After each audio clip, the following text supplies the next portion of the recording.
আপনার আওলাদ কোনোদিন কাজে আসবে না। হাসরের ময়দানে আপনার সন্তানও কাজে আসবে না।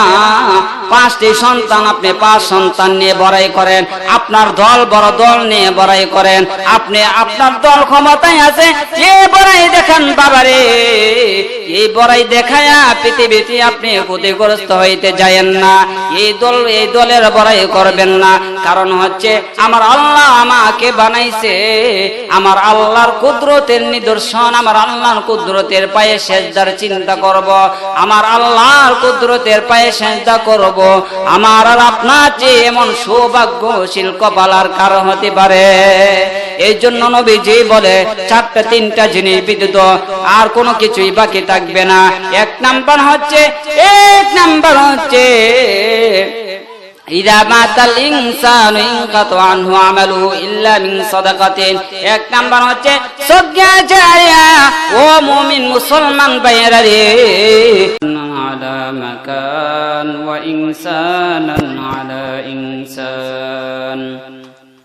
ونشهد أن لا إله إلا الله وحده لا شريك له ونشهد أن سيدنا وسندنا وحبيبنا ومولانا محمدا عبده ورسوله الذي أرسله بالحق بشيرا ونذيرا وداعيا إلى الله بإذنه وسراجا وقمرا منيرا.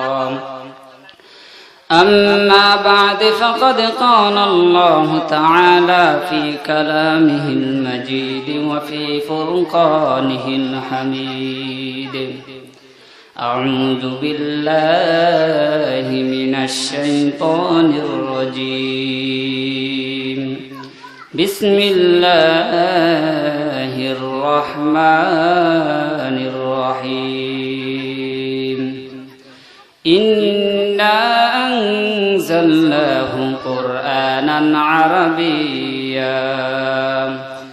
وقال النبي صلى الله عليه وسلم: إذا مات الإنسان انقطع عنه عمله إلا من ثلاثة: إلا من صدقة جارية أو علم ينتفع به أو ولد صالح يدعو له، أو كما قال النبي عليه الصلاة والسلام.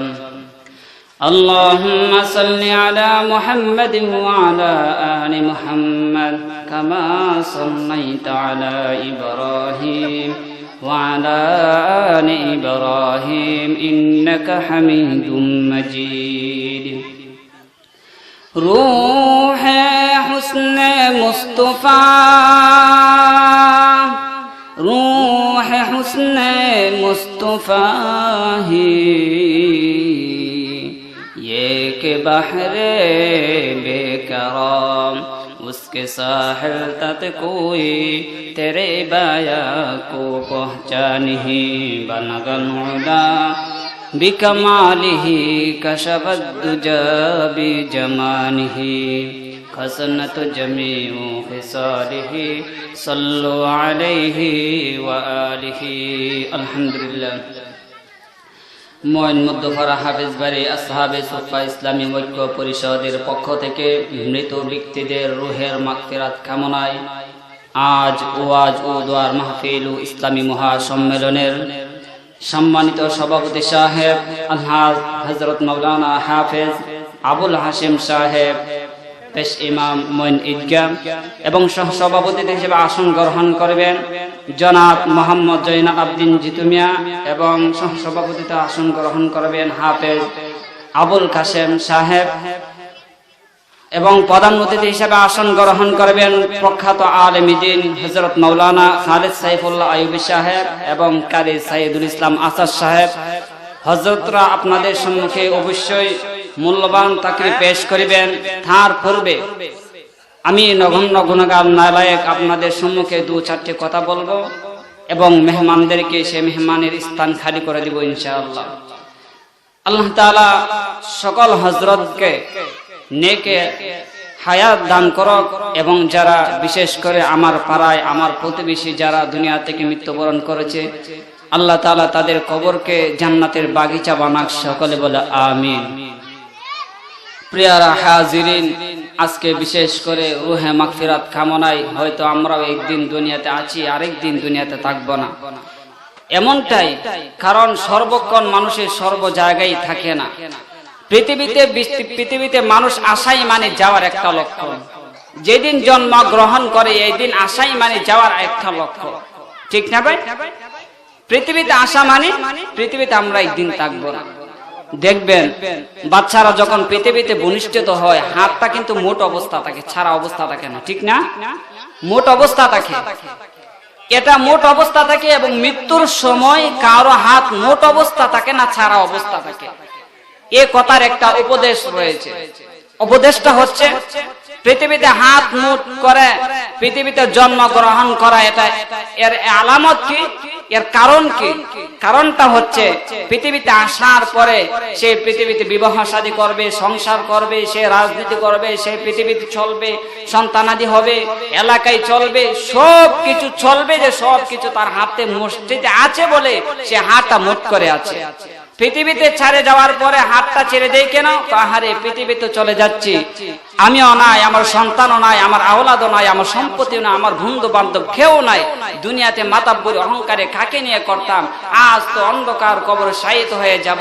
এই জন্য সে খালি মুটটা দিয়ে বুঝাইতে চায় আমার অহংকারী, আমার মাতাব্বরি, আমার সর্দারি, আমার নেতাগিরি, আমার রাজনীতি দল, আমার বিএনপি দল, আমার আওয়ামী লীগ দল, আমার জাতীয় পার্টি দল, আমার সংসদ, আমার ছেলেবেলা, আমার সন্তান সন্ততি, আমার সন্তান আওয়ালা ধন সম্পদ সব কিছু ছেড়ে আমি চলে যাচ্ছি। এই কথার উপদেশ গোটা পৃথিবীর মানব জাতিকে দিচ্ছে। আহারে দুনিয়া থেকে চলে যাচ্ছে, আমার হাতে আমার সঙ্গে কিছুই নাই, তোমরা উপদেশ গ্রহণ করো, একদিন তোমরা এরকম ভাবে খালি হাতে চলে যেতে হবে, ঠিক না ভাই? কিন্তু নবীজির হাদিসে আছে তিনটা জিনিস ছাড়া পৃথিবীতে যাওয়ার পরে কোনো কিছুই বাকি থাকবে না। বুখারী শরীফের হাদিস, হযরত আবু হুরায়রা রাদিয়াল্লাহু তাআলা আনহু থেকে বর্ণিত। তিনি বলেছেন তিনটা জিনিস পৃথিবীতে থাকবে, এছাড়া পৃথিবীতে যাওয়ার পরে তিনটা জিনিস অবশিষ্ট থাকবে, এছাড়া একটাও পৃথিবীতে অবশিষ্ট থাকবে না। পেয়ারা হাজিরিন, আমরা তো সুকপাল, মুহাম্মাদের উম্মত, আমরা তো সুকপাল। সেই কোরআন আমাদের আদর্শ হয়েছে, আমাদের সুকপাল সেই বিশ্ব নবীর উম্মত আমরা হইতে পেরেছি। আমরা তো অনেকে ভাবতে পারি বিশ্ব নবীর উম্মত হওয়াটা আমাদের কাছে সহজে হয়েছে। আহারে বিশ্ব নবীর উম্মত হওয়াটা অনেক উম্মতের, অনেক নবীরাও সে বিশ্ব নবীর উম্মত হওয়ার জন্য দরখাস্ত আল্লাহ তাআলার কাছে করতে আছে। সুবহানাল্লাহ।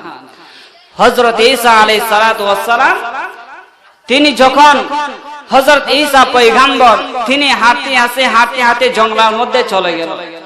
জঙ্গলের মধ্যে যাওয়ার পরে দেখলো জঙ্গলের মধ্যে একটা সুন্দর সাদা পাথর। সে দেখে মনে খুব আবেগ আকর্ষণ, এত সুন্দর পাথর আমার জীবনে আমি কোনোদিন থেকে নাই, খুব আকর্ষণীয় একটা পাথর। হযরত ঈসা আলাইহিস সালাম নিজে নিজে ভাবলো এত সুন্দর আকর্ষণ পাথর আমার জীবনে আমি কোনোদিন দেখি নাই। আল্লাহ তাআলা মনের খবর জানি কিনা? এই মিয়ারা জোরে বলেন, আল্লাহ তাআলা মনের খবর জানি কিনা? ইন্নাল্লাহা আলিমুম বিযাতিস সুদূর।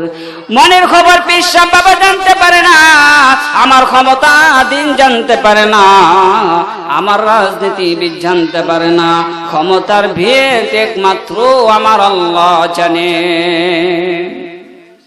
হযরত ঈসা আলাইহিস সালাতু ওয়াস সালাম সুন্দর পাথর দেখে বলে, আহারে এত সুন্দর পাথর তো আমার জীবনে আমি কোনোদিন দেখি নাই। আল্লাহ রাব্বুল আলামিন পাহাড়ের মধ্যে অবতীর্ণ করলেন মুসা নবী, ও মুসা নবী, ও ঈসা নবী। ঈসা আলাইহিস সালামের কাছে নবুয়ত আসলো, মুসা নবীর কাছে নবুয়ত আসলো, কিন্তু ঈসা নবী নবুয়ত শেষ করে নাই। আমার নবীর উম্মত হিসাবে পৃথিবীতে আগমন করবেন। ঈসা নবী বলেন, আল্লাহ এত সুন্দর পাথর আমার কোনোদিন দেখি নাই, আল্লাহ এত সুন্দর আকর্ষণীয় পাথর আমি কোনোদিন দেখি নাই। আল্লাহ বলে, এটা আমার কুদরতের নিদর্শন, দেখো দেখো আমার কুদরতের নিদর্শন, আরো কত কিছু দেখবা। এটা কি তোমার কাছে আশ্চর্য লাগলো নাকি? ঈসা নবী মানে আল্লাহ এটা আশ্চর্যের ভিতর, কারণ এত সুন্দর পাথর পাহাড়ে থাকাকালীন পাহাড়টা আলোক হয়ে গেল, উজ্জ্বল হয়ে গেল, পাহাড়টা একদম চমকে গেল। আল্লাহ এটা তো আকর্ষণীয় পাথর, আল্লাহ এত সুন্দর পাথর আমি কোনদিন দেখি নাই। আল্লাহ বলে ঈসা নবী গো, ও আমার হাবিব, এত সুন্দর পাথর কেন? আরো সুন্দর পাথর দেখতে পাইবা তোমার হাতের লাঠির দ্বারা পাথরটার ভিতরে তুমি আঘাত করো। হযরত ঈসা আলাইহিস সালাম পাথরের ভিতরে আঘাত করে দেখে, আঘাত করার সাথে সাথে একজন লোক বের হলো, সুন্দর যুবক, সাদা পোশাক পরিহিত অবস্থায়, এবং হযরত ঈসা আলাইহিস সালাম দেখলো সবুজ পাগড়ি পরিহিত অবস্থায়। আরো তিনি দেখতে পেল এত সুন্দর, আবার হাতে একটা লাঠি, সামনে ও মৌসুমি কিছু ফল, কাঁঠালের সময় আম পাওয়া যায় না, আমের সময় কাঁঠাল পাওয়া যায় না, কিন্তু এমন এক সময় ও মৌসুমে কিছু ফল দেখে হযরত ঈসা আলাইহিস সালাম বলে, ও আল্লাহ, এটা তোমার কি কুদরতের নিদর্শন? সাদা পাথরের ভিতরে নাকি তুমি মানুষ রাখো? আল্লাহ, এত কুদরতের নিদর্শন আমার জিন্দেগিতে আমি দেখি নাই। ঈসা নবী বলে ভাই, তোমার পানি কোথায়? কি তোমার চাহিদা? পাথরের ভিতরে তুমি কি করে আসলা? তোমার মতো ইবাদত গুজার, ইবাদত বন্দেগীর গুজার পৃথিবীতে আর মনে হয় কেউ থাকতে পারে না, কেউ নাই। হযরত ঈসা আলাইহিস সালামের সে কুদরতের নিদর্শন দেখে তিনি বলে, ও ভাই, তুমি মনে পৃথিবীর মধ্যে সবচেয়ে তুমি আকর্ষণীয় ব্যক্তি, সবচেয়ে ইবাদত গুজার ব্যক্তি। লোকটা ডাক দিয়ে বলে, ও নবী ঈসা, এটা আপনি আমাকে কুদরতের নিদর্শন শেষ বলে দেবেন না? আমাকে সবচাইতে ইবাদত গুজার বলে আমাকে শেষ করে দিবেন না? ও নবী ঈসা, জানেন আমি 500 বছর ধরে ইবাদত করতে আছি। কালা পাথর ছিল, কালা পাথরটা সাদা হয়ে গেল। আমার ইবাদতের কারণে জান্নাতি খাবার আসে, আমার ইবাদতের কারণে সাদা পাথর কালো হয়ে গেল, কালো পাথর সাদা হয়ে গেল। আমার ইবাদতের কারণে আল্লাহ আমাকে জান্নাতি খাবার খাওয়া, জান্নাতি ফল খাওয়া, জান্নাতের মেহমানদারি করে। ঈসা নবী বলে, ও পয়গম্বর, ঈসা নবী ডাক দিয়ে লোকটাকে ডাক দিল, আপনি সবচেয়ে বড় ইবাদত গুজার। লোকটা বলে, নবী, ও ঈসা নবী, শুনেন 500 বছর ইবাদত করছি, আখিরি জামানার নবীর এক রাত্রি ইবাদতের সময় ইবাদত আমি করতে পারি নাই। ও নবী ঈসা, আখিরি জামানার নবীর উম্মতেরা এক রাত্রিতে ইবাদত করবে, আমার 1000 রাত্রিকে তারা হার মানিয়ে দিবে।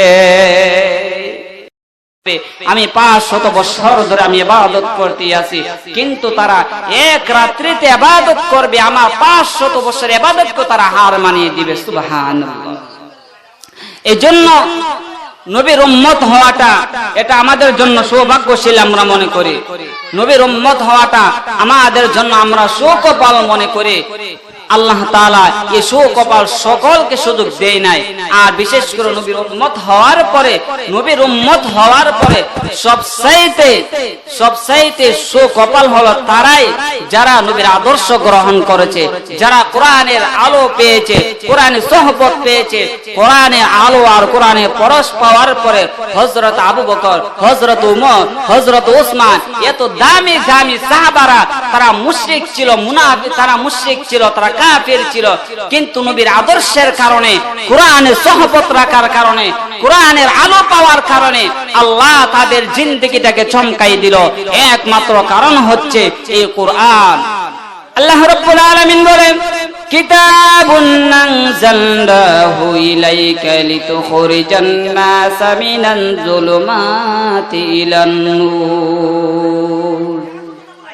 পৃথিবীর মধ্যে তোমরা যা কিছু করো আর না করো, কিন্তু যখন কোরআনের দিকে এগিয়ে যাবা, কোরআন তোমাকে অন্ধকারের রাস্তা থেকে তোমাকে আলোর পথের দিশারি আলো তোমাকে চমকাই দিবে। এই চমকানেওয়ালা একটা বস্তু পৃথিবীতে আছে, সেটা হচ্ছে কোরআন। এই কোরআনের সম্পত্তি আসবে, আপনার জিন্দেগি, আপনার হায়াতের জিন্দেগিতে সবচেয়ে আদর্শিক হবে যখন কোরআনের সোহবতে আসবেন। পেয়ারা হাজিরে, এই যে আমি আপনাদের সম্মুখে সূরা আসর তেলাওয়াত করছি এবং বুখারী শরীফে হযরত আবু হুরায়রা রাদিয়াল্লাহু তাআলা আনহু হাদিস এখানে বর্ণনা করেছিলাম।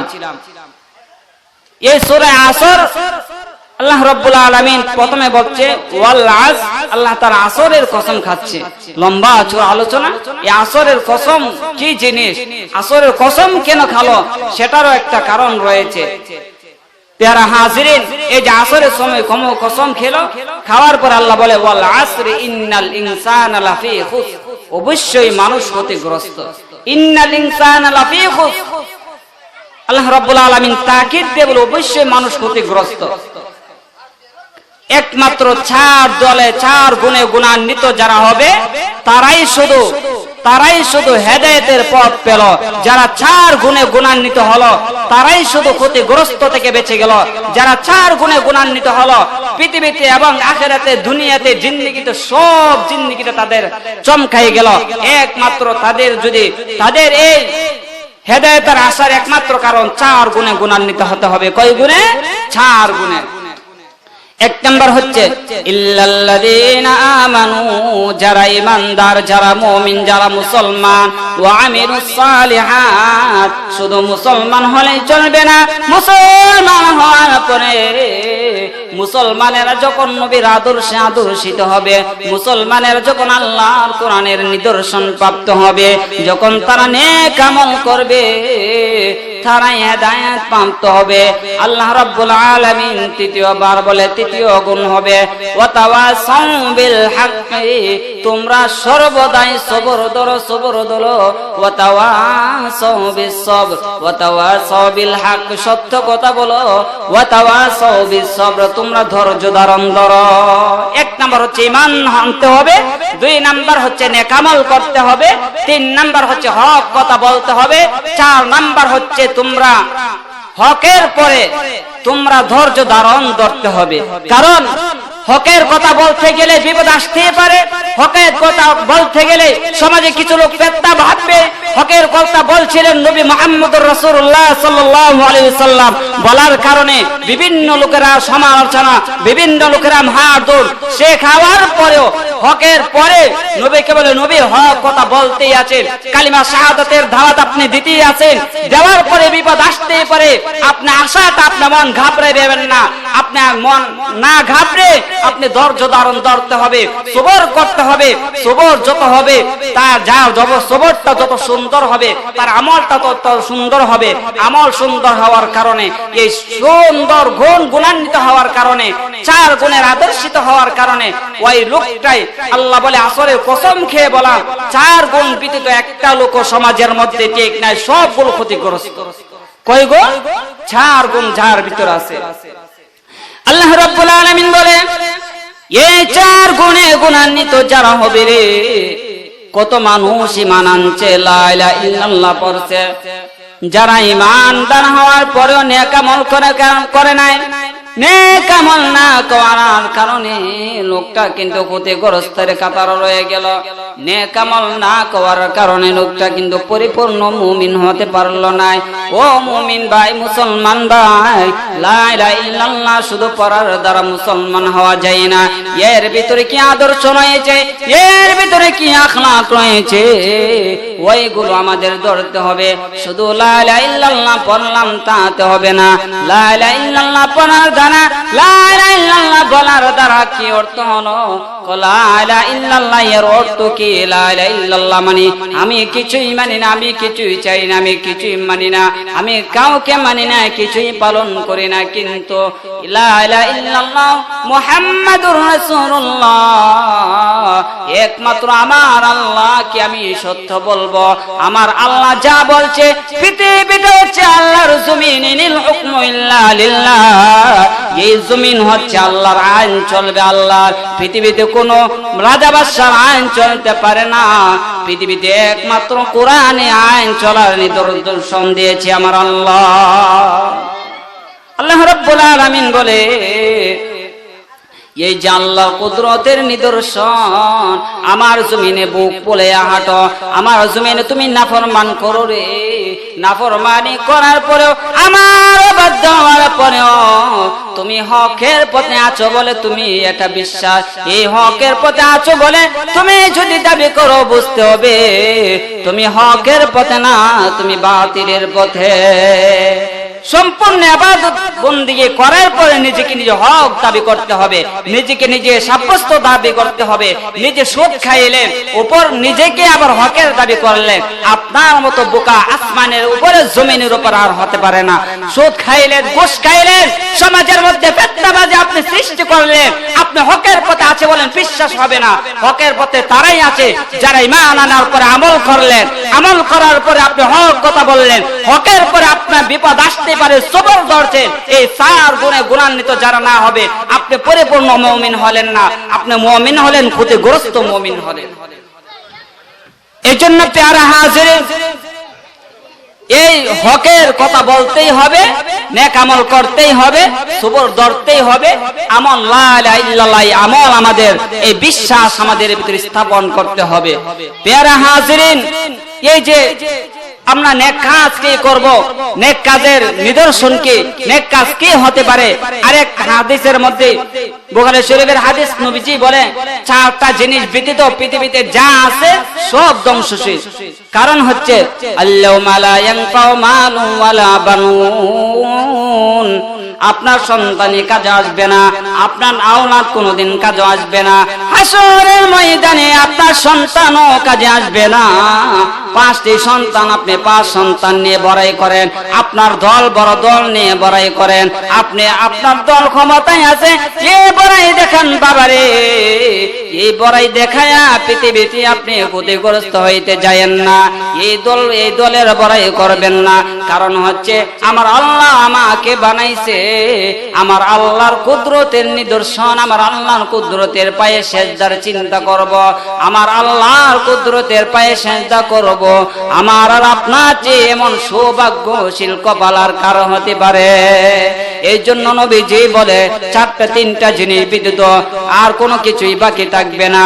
এক নাম্বার হচ্ছে ইযা মাতাল ইনসানু ইনকাতা আনহু আমালুহু ইল্লা মিন সাদাকাতিন। এক নাম্বার হচ্ছে সদকা জারিয়া। ও মুমিন মুসলমান ভাইয়েরা রে, সদকা জারিয়া যখন আপনি কিছু করে গেলেন, সদকা জারিয়াটা শুধু আপনার অবশিষ্ট থাকবে, পৃথিবীতে চলে যাইবেন, কিন্তু এই সদকা জারিয়া গুলো করে আর হবে না। এ বাবারে, পৃথিবীতে যাওয়ার পরে দেখবেন আপনার কত সম্পত্তি ছিল, আপনার সন্তান ছিল, আপনার দল ছিল, আপনার গোষ্ঠী ছিল, আপনার এলাকা ছিল, আপনার রাজত্বে কায়েম করেছিলেন, আপনি মেম্বার হয়েছিলেন, আপনি চেয়ারম্যান হয়েছিলেন, আপনি পার্লামেন্টের সদস্য হয়েছিলেন, কোনো কিছুই কাজে আসবে না। তিনটা জিনিস শুধু পৃথিবীতে যাওয়ার পরও বাকি থাকবে। এক নাম্বার হচ্ছে সদকা জারিয়া। আপনি কোনো মানুষের জন্য কোনো কিছু দান করে গেলেন রে বাবা, এই মাহফিলের ব্যবস্থা করলেন, একজন আলেমকে দোয়ার ব্যবস্থা করে গেলেন, একটা জিনিস কোনো গরিব অসহায়কে আপনি সহায়তা দান করলেন, আপনার কোনো মানুষের সহযোগিতার তো যদি একটা গাছ লাগান, নবীজির হাদিস, নবীজি বলে একটা গাছও যদি মানুষ এই নিয়ত করে লাগায়, এই গাছটা লাগানোর পরে পাখিগুলো এটা বিশ্রাম করবে, গাছটা লাগানোর পরে অনেক পাখিগুলো বসবে, তারা আমার স্থানে থাকবে, মানুষগুলো এই ছায়ার নিচে বসবে। এই নিয়তে যে আপনি একটা গাছ লাগাইলেন, নবীজির হাদিস বলে এই একটা গাছ লাগানি এটা সদকা জারিয়ার কাতার। সদকা জারিয়া কে মসজিদে একটা ইটও দান করলেন, আপনি মাদ্রাসায় একটা সন্তানও দিলেন, আপনি মাদ্রাসায় 10টা টাকা দিলেন, 20টা টাকা দিলেন, একটা অসহায় মানুষকে আপনি সহায়তা দান করলেন, খাইতে পারে না, এমন মানুষকে আপনি সহায়তা দান করলেন। এমন সহায়তা দানকারীকে সদকা জারিয়া বলা হয়। 2 নম্বর হচ্ছে নবীজির হাদিস, নবীজি বলে ইল্লা মিন সাদাকাতিন জারিয়া ওয়া ইলমি ইউনতাফু বিহি। 2 নম্বর হচ্ছে এমন ইলম অর্জন করবার মুমিন মুসলমান, এই ইলম অর্জন করার দ্বারা গোটা পৃথিবী যাতে তোমার দ্বারা চমকে যেতে পারে, এমন ইলম তোমার দ্বারা অর্জন করবা। এই ইলম অর্জন করার দ্বারা পৃথিবীতে যাওয়ার পরে আমি থাকবো না, কিন্তু আমার ইলমের চর্চা পৃথিবীতে থেকে গেল, এটাই আল্লাহর কাছে বড় মাকবুল হবে। ইল্লা মিন সাদাকাতিন জারিয়া ওয়া ইলমি ইউনতাফু বিহি আও ওয়ালাদিন সালিহিন ইয়াদউ লা। এমন ইলম অর্জন করা, ইলম অর্জনের দ্বারা আপনার সমাজ আপনার দ্বারা আলোকিত হবে। ইলম অর্জনের দ্বারা আপনার সন্তান সন্ততি আপনার দ্বারা আলোকিত হবে।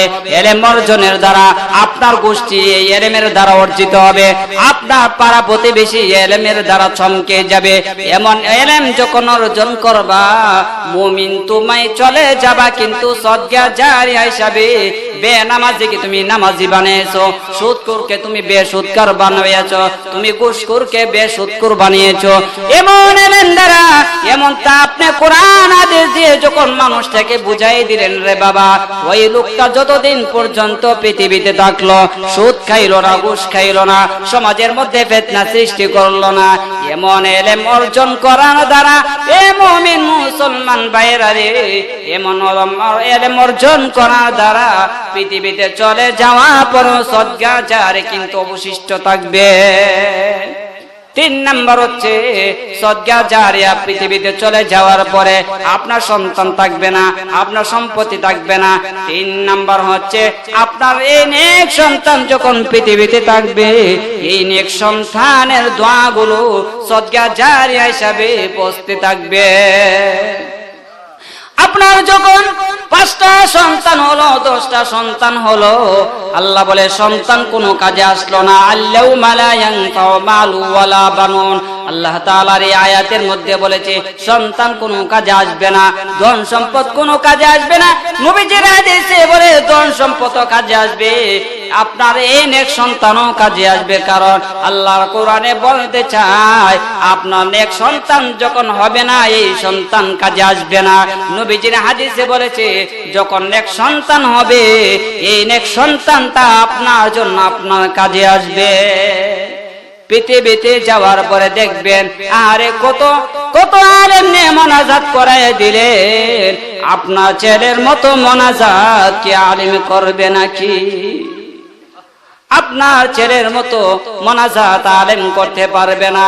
আপনার ছেলে যতটুকু চোখের পানি পালিয়ে পালিয়ে কানবে, সবগুলো মনে না আবেগ দিয়ে কানবে, কোরআন হাদিস দিয়ে কানবে।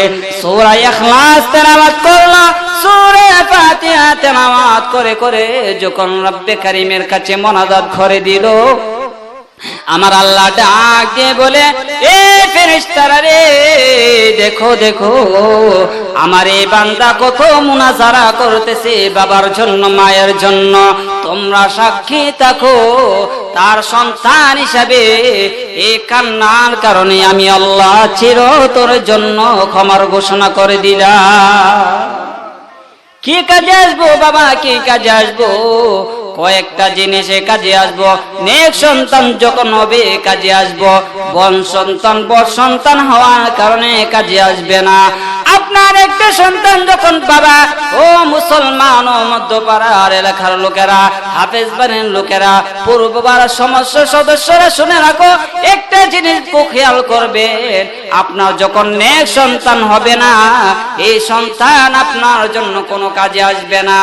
আপনি পৃথিবীতে একটা সন্তান রেখে গেলেন, সন্তানটা বড় খারাপ, সন্তানটা চুরি করে, সন্তানটা ডাকাতি করে, সন্তানটা হাইজ্যাক করে, সন্তানটা অন্যের মেয়েকে প্রিজন মারে, সন্তানটা যখন উশৃঙ্খল করবে, আপনি পৃথিবীতে যাওয়ার পরেও, পৃথিবীতে যাওয়ার পর বদ আমলগুলো আপনার কাছে পৌঁছতে থাকবে। পৃথিবীতে আপনি রইলেন না, চলে গেলে কিন্তু এই যে বদ আমলগুলো আপনার ছেলে চুরি করার একটা বদ আমল আপনার কবরে পৌঁছতে থাকবে। আপনার ছেলে সুদ খাইলো, এই সুদের একটা অংশ আপনার কবরে পৌঁছতে থাকবে। আপনার সন্তান ঘুষ খাইলো, ঘুষের একটা সন্তান আপনি পিতা হিসাবে আপনার কাছে পৌঁছতে থাকলো। এই নেক সন্তান যখন হবে না, হাসরের ময়দানে আপনার সন্তান যদি আপনার সন্তান নেক সন্তান না হয়, আপনি ভালো মানুষ, খুব নামাজি, আপনার চেয়ে নামাজি সমাজের মধ্যে আর কেউ নাই।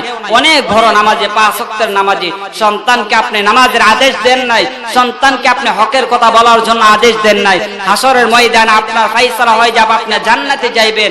সন্তান বলবে, আল্লাহ এই যে জান্নাতে যাবেন, এর পূর্বে আমার একটা কথা হচ্ছে, আমার পিতা উনি হওয়ার পরেও আমাকে নামাজের জন্য বলেন নাই, আমাকে ভালো কাজের জন্য বলেন নাই, আমাকে হক কথা বলার জন্য বলেন নাই, ঈমান পাকাপোক্তর জন্য বলেন নাই, কোরআনের জন্য জীবন দেওয়া আমাকে শিখাই নাই। না শিখাতে আজকে তাকে জান্নাতে দিবেন, পরে আমি তার বুকে পাড়া দিয়ে জাহান্নামে যাইতে চাই, আমার এই পিতাকেও আমার সাথে জাহান্নামে নিয়ে যেতে চাই। আল্লাহ বলবে, হে পিতা, তুমি পিতা হয়েছিলা, তুমি বাবা, তুমি সন্তান জন্ম দিয়েছিলা, কিন্তু নেক সন্তান না হওয়ার কারণে সেও যাবে জাহান্নামে, তুমিও যাইবা জাহান্নামে, তবে চিরকাল জাহান্নামে হবেন না, ক্ষণস্থায়ী জাহান্নামে হবেন। মুতাজিলারা বলেন চিরস্থায়ী জাহান্নামে, আর আহলে সুন্নাত ওয়াল জামাতরা বলেন ক্ষণস্থায়ী জন্য জাহান্নামে হবেন। তবে মনে রাখবেন, অল্প দিনের জন্য জাহান্নাম হবে না, দীর্ঘ সময়ের জন্য জাহান্নামে হবেন। এই জন্য আল্লাহ তাআলার কাছে আমরা সকলে দোয়া করি, আল্লাহ তাআলা যেন এই আমাদের সকলকে এই জাহান্নামের আগুন থেকে বাঁচাক, সকলে বলে আমিন। এই জন্য পেয়ারা হাজিরিন, বলতেছিলাম নেক সন্তান পৃথিবীতে রেখে যাওয়ার দরকার আছে কিনা? নেক সন্তান পৃথিবীতে রেখে যাওয়ার দরকার আছে। অসভ্য ছেলে হাজার রেখেও কোনো কাজ নাই, নেক সন্তান যদি একটা রেখে যেতে পারেন, যে নেক সন্তানটা আপনি বিড়ালের মতো 1000 বছর বেঁচে থাকবে না, হকের কথার জন্য, হকের জন্য বাঘের মতো একটা হুঙ্কার দিয়ে হলো পৃথিবীতে 1 ঘন্টার জন্য বাঁচতে চাইবে, আর বিড়ালের মতো 500 বছর বেঁচে থাকার জন্য কামনা করবে না। এমন মুমিন যখন হবে, এমন মুমিন যখন হবে, তারাই হবে পরিপূর্ণ মুমিন, তারাই হবে পরিপূর্ণ মুসলমান। পেয়ারা হাজিরিন, নবীজি দিন প্রচারের জন্য বের হয়ে গেল। আবু জাহেল, আবু লাহাব, তারা নিজের গোষ্ঠীর মানুষ, নিজের চাচা, নিজের পিতার দাদার ঘরের চাচা, এমন আপন চাচা হওয়ার পরেও বিরোধী রেগে গেল।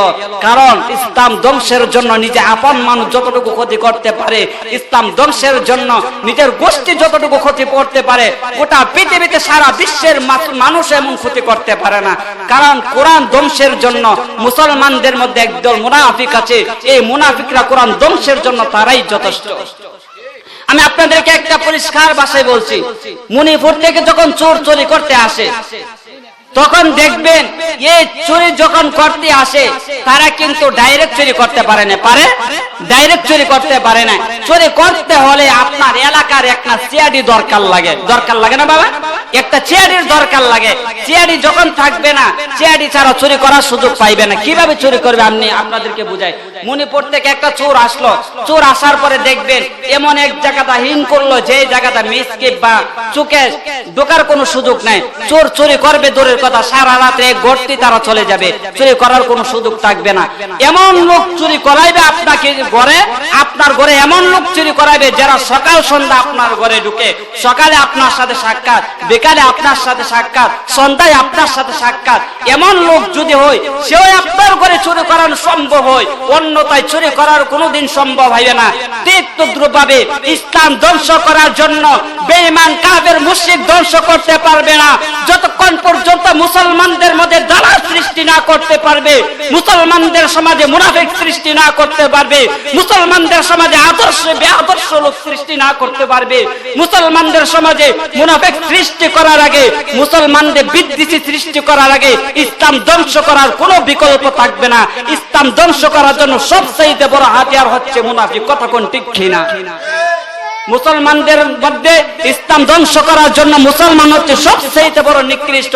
ইন্নাল মুনাফিকিনা ফিদ দারকিল আসফালি মিনান নার, কোরআনে কারীমের মধ্যে বলেছে মুসলমানদের মধ্যে মুনাফিক যারা হবে, মুসলমানদের মধ্যে যারা মুনাফিক হবে, মুশরিক চেয়েও তারা নিম্ন স্তরে জাহান্নামী হবে। কারণ মুনাফিক ইসলাম ধ্বংস করার জন্য সবচেয়ে বড় হাতিয়ার। কথা কোন ঠিক কিনা?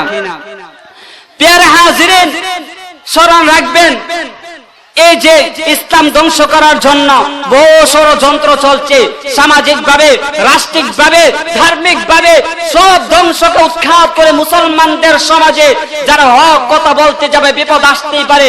নবীজির হাদিস, নবীজি বলে হক কথা বলার পরে হক কথা বলে এবং কঠিন হয়ে যাবে।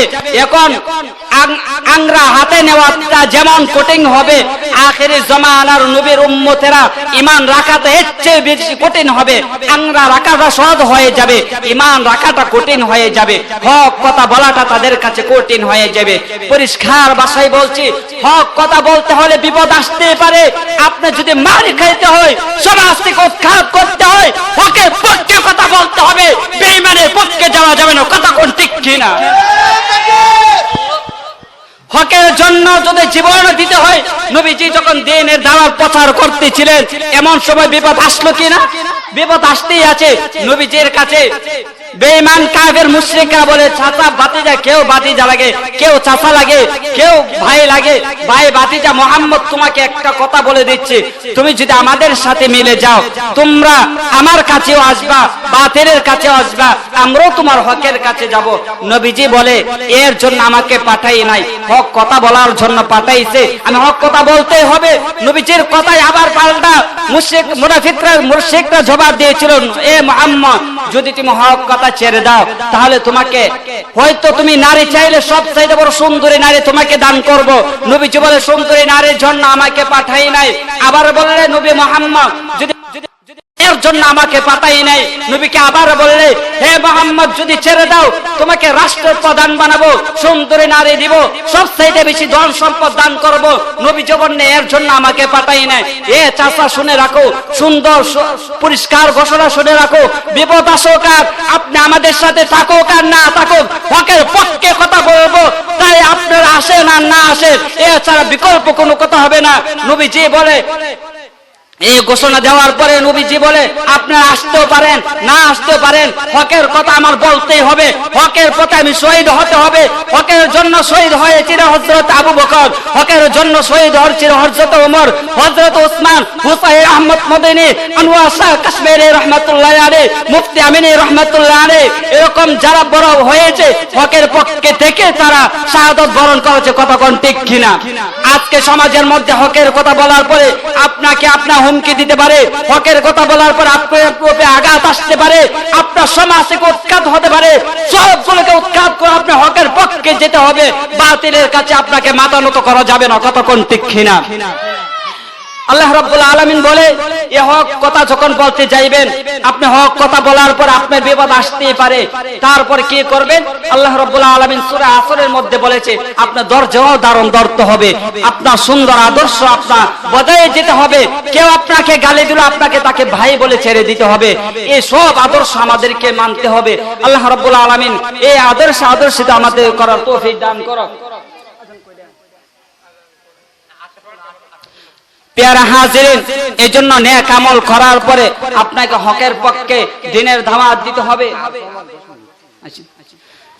এই জন্য আমি পরিষ্কার ভাষায় বলছি, আজকে সেই হকের জন্য এই আল্লামা খালিদ সাইফুল্লাহ আইয়ুবী সাহেব সে জায়গায় আগমন করবে। এই জন্য আমরা মধ্যপাড়াবাসী আমাদের সৌভাগ্য মনে করে, কারণ এমন একজন মাপের আলেম আল্লামা কারি সাইদুল ইসলাম আসাদ সাহেব, এমন সৌভাগ্যশীল কোরআন তেলাওয়াত, যার তেলাওয়াত শুনলে আপনারা মগ্ন হয়ে থাকবেন। একজনের তেলাওয়াত আরেকজন শাইখ বসে শুনে, এমন তেলাওয়াত হাজার মাইল দূর হলেও সে তেলাওয়াতের জন্য পাগল হয়ে আসবেন। এমন ব্যক্তি তো সে জায়গায় আগমন করবেন।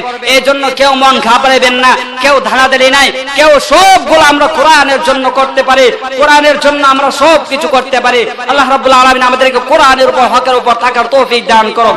এই জন্য পেয়ারা হাজিরিন, নবী জীবনে 4টা জিনিস বাকি থাকবে।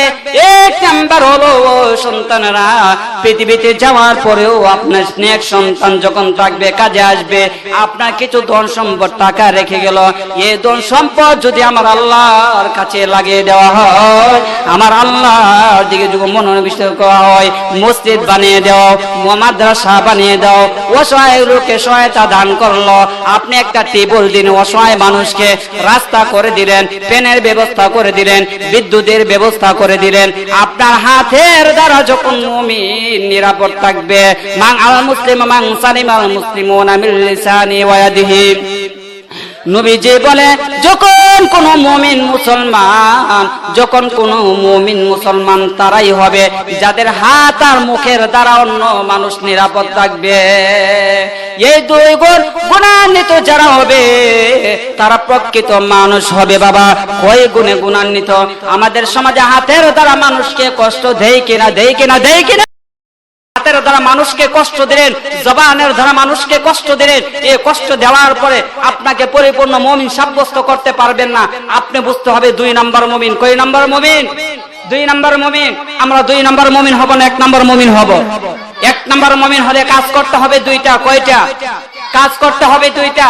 1 নম্বর হচ্ছে আমার জবানের দ্বারা অন্য মানুষ কষ্ট করা যাবে না, জবানের দ্বারা মুনাফিকি করা যাবে না, জবানের দ্বারা সমালোচনা করা যাবে না, জবানের দ্বারা অন্যের গীবত করা যাবে না।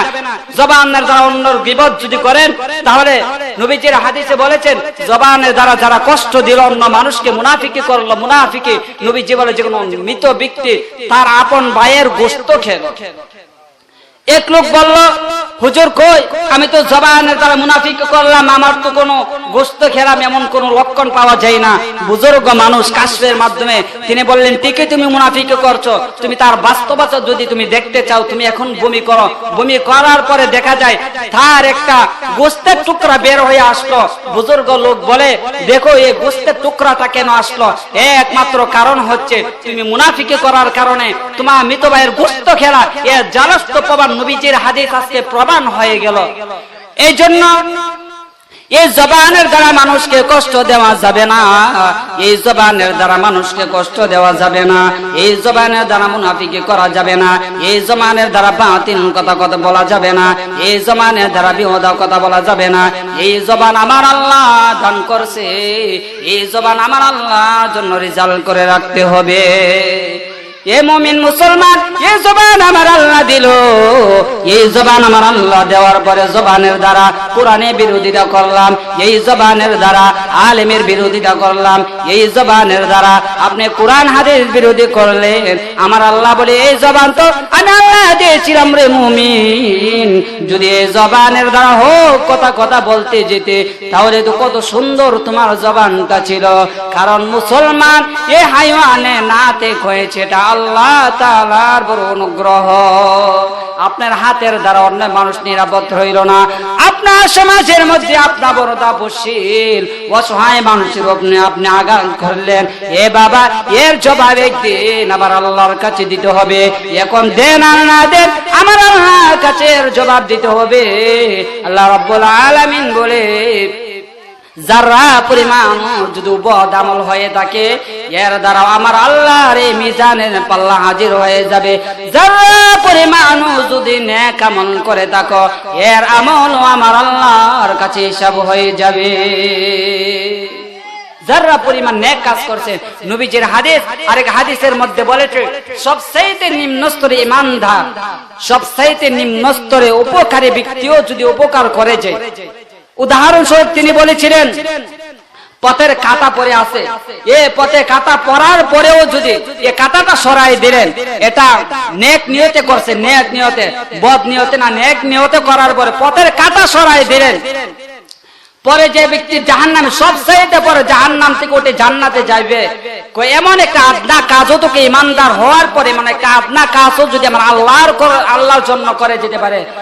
মান আহাব্বা লিল্লাহি ওয়া মান আবগাদা লিল্লাহ, কাউকে ভালোবাসলে আমার আল্লাহর জন্য ভালোবাসতে হবে, কারোর সাথে দুশমনি করলে আমার আল্লাহর জন্য দুশমনি। আমার আল্লাহ যাকে ভালোবাসে তাকে আমরা ভালোবাসবো, আমার আল্লাহ যার সাথে দুশ্মনী আমরা তার সাথে দুশ্মনী, কথা কোন ঠিক কিনা? এর জন্য সবচেয়ে নিম্ন স্তরে ব্যক্তি যখন জান্নাতে যাইবে, আল্লাহ বলবে জান্নাতে চলে যাও। লোকটা বলবে আল্লাহ আমি তো কোনো নেক কাজ করি নাই, আমি অন্যের সমালোচনা করি নাই, কোনো নেক কাজও করি নাই, আবার বদ আমল সব সময় করেছি। আল্লাহ বলে তোমার একটা আমল আমার কাছে বড় পছন্দের হয়েছিল রে মুমিন, তোমার একটা কাজ আমার কাছে বড় পছন্দের হয়েছিল। এই নেক কাজটা কি? কই নেক কাজটা তুমি পথের কাঁটাটা সরিয়ে দিয়েছিলা, এটা শুধু আমার আল্লাহর জন্য দিয়েছিলা, আমার আল্লাহর জন্য দেওয়ার পরে আমি এটা তোমার জন্য মাকবুল হয়ে গেছে, তুমি তোমার জন্য জান্নাতের জন্য এতটুকু যথেষ্ট। এই জন্য সব কাজ করতে হবে কার জন্য? আমার আল্লাহর জন্য। সব কাজ করতে হবে আমার আল্লাহর জন্য। কাউকে ভালোবাসবেন আমার আল্লাহর জন্য ভালোবাসতে হবে, কারোর সাথে আদাওয়াতি দুশমনি করবেন আমার আল্লাহর জন্য করতে হবে। এই জন্য সমাজে আমার হাতের দ্বারা যাতে কোনো মানুষের কষ্ট না পায়, আমার জবানের দ্বারা কোনো মানুষের কষ্ট না পায়। দেখেন একজন বেশ্যা মহিলার জান্নাত আল্লাহ তাকে এমন সুস্বাদু জান্নাত দান করেছে, পৃথিবীতে থাকার কালীনও তিনি একে জান্নাতে সুসংবাদ দান করছে। একটা নেক কাজ করেছিল আমার আল্লাহর জন্য। কার জন্য বাবা? আমার আল্লাহর জন্য। বেশ্যা মহিলা রাস্তা দিয়ে হাঁটতেছে ইসাব্বিহু লিল্লাহি মা ফিস সামাওয়াতি ওয়াল আরদ, পৃথিবীতে আসমান জমিনের যা আছে সবগুলো কার তাসবিহ পড়ে বাবা? আমার আল্লাহর তাসবিহ পড়ে। এই নিয়ত করে বেশ্যা মহিলা হাঁটতেছে, একটা কুকুর কাতর হয়ে আছে, পিপাসার্থী হয়ে আছে। লোকটা বেশ্যা মহিলা, তো আমার সারা জীবন তো আমি পাপ করে যাচ্ছি, তবে আজকে একটা নেক কাজ করব। এই যে বিড়ালটা অসহায় অবস্থা আছে, পানি খাওয়ার এমন একটা ভাব, লোকটা তার এই জামা কাপড় খুলে, শাড়িটা অনেক লম্বা ছিল, শাড়িটা খুলে এই কূপের মধ্যে ছেড়ে দিল, এক আরসা পানি উঠাইলো, পানি উঠাই এই কুকুরকে খাওয়াই দিল। লোকটা যখন ঘুমিয়ে গেল, বেশ্যা মহিলা যখন ঘুমিয়ে গেল, বেশ্যা মহিলাকে স্বপ্নে দেখায় আমার আল্লাহ, ও মহিলা তুমি তো আমার আল্লাহর কাছে বড় পছন্দের হয়েছ, আমি আল্লাহ তোমাকে ভালোবাসি। লোকটা বলে আল্লাহ আমাকে কেন ভালোবাসেন? আমি তো অসভ্য মহিলা, বেশ্যা মহিলা, আমি তো দেহ বিক্রি করে খাই, আমার তো ভালোবাসার কোনো কথা না। আল্লাহ এই স্বপ্নের মাধ্যমে দেখায়, ও মুসলমান ও বান্দী, তোমার একটা কাজ আমার বড় পছন্দের হয়েছে। একটা কাজ হলো একটা কুকুরকে তুমি পানি খাওয়াইলা, পানি পান করাইলা, তোমার হাতের দ্বারা কুকুরটা নিরাপদ পাইলো। এই জন্য কুকুর নিরাপদ পাওয়ার কারণে আমি আল্লাহ তোমাকে জান্নাতের জন্য সুপারিশ করলাম, আমি আল্লাহ জান্নাতের জন্য তোমাকে অবধারিত করে দিলাম। আল্লাহ রাব্বুল আলামিন এই কুকুরটাকে পানি খাওয়ার কারণে যদি বেশ্যা মহিলাকে জান্নাতে দিয়ে যেতে পারে, আমরা যদি সদকা জারিয়া হিসাবে এমন একটা সদকা জারিয়া করে দিতে পারি, আমার জবানের দ্বারা মুসলমান ব্যক্তি নিরাপদ পাইল। আর কি বলবো মুসলমানের কথা? হাই রে, মুসলমানের রক্তের দাম নাই, কিন্তু কাফের রক্তের বড় দাম। মুসলমানদের সমাজে কিন্তু ফিতনা, কাফেরের মধ্যে ফিতনা নাই। ইহুদি নাসারাদেরকে বলে তারা কি মুমিন হলো নাকি? নাসারা ইহুদিদেরকে বলে তারা কি মানুষ নাকি? কিন্তু ইহুদি নাসারা তারা কিন্তু মিল নাই। আরেকটা কথা, মিল না থাকার পর যখন কোন মুসলমানের সাথে কোন মুসলমানের বিদ্বেষ হয়ে যায়, সমস্ত কাফের একযোগ হয়ে যায়, হাতের পাঁচ আঙ্গুলের মতো তারা এক হয়ে যায়, মুসলমানদেরকে কিভাবে ষড়যন্ত্র করবে, মুসলমানদেরকে কিভাবে ধ্বংস করবে। এই জন্য শেষ কথা বলে যাচ্ছে, মুসলমানদেরকে ধ্বংস করার জন্য ইহুদি খ্রিস্টানরা এক জাত হয়ে যাচ্ছে। আমি মুসলমান, আমার ভাই রক্তের জন্য আমার ধাম নাই, আমার ভাই নির্মম ভাবে হত্যা হচ্ছে আমার কাছে সেটার ধাম নাই, আমার বোন ইজ্জত হানি হচ্ছে সেটা তা আমার কাছে কোনো দাম নাই। এই মুসলমান আমার রক্তে তার রক্তে এমন হওয়া, নবীজি বলে কানাসি ওয়াহিদা, আপনার দেহেরটা আপনার শরীরে আঘাত হলে যেমন চোখে পানি আসে, হাতে আঘাত আসলে আপনার চোখে পানি আসে, পায়ে আঘাত আসলে আপনার চোখে পানি আসে, নবীজি বলে অন্য মুসলমান কষ্ট হলেও আপনার চোখে পানি আসা উচিত। কাশ্মীরে মুসলমানের চোখে পানি আসবে, কাশ্মীরে মুসলমান কাঁদবে, আপনি বয়ে হাসবেন। আপনার চেয়ে এমন বড় সৌভাগ্যশীল পৃথিবীতে আর হতে পারে না। এই জন্য পেয়ারা হাজির, আমরা সর্বশেষ কথা, আমাদের জবানের দ্বারা আমাদের হাতের দ্বারা যদি অন্য মুসলমান কষ্ট না পাই, আল্লাহ রাব্বুল আলামিন আমাদের সকলকে সে হকের উপর থেকে পৃথিবীতে যাওয়ার মতো তৌফিক দান করুক। সকলে বলে আমিন। ওয়া আখির দাওয়ানা আলহামদুলিল্লাহি রাব্বিল আলামিন। আসসালামু আলাইকুম ওয়া রাহমাতুল্লাহি ওয়া বারাকাতুহু।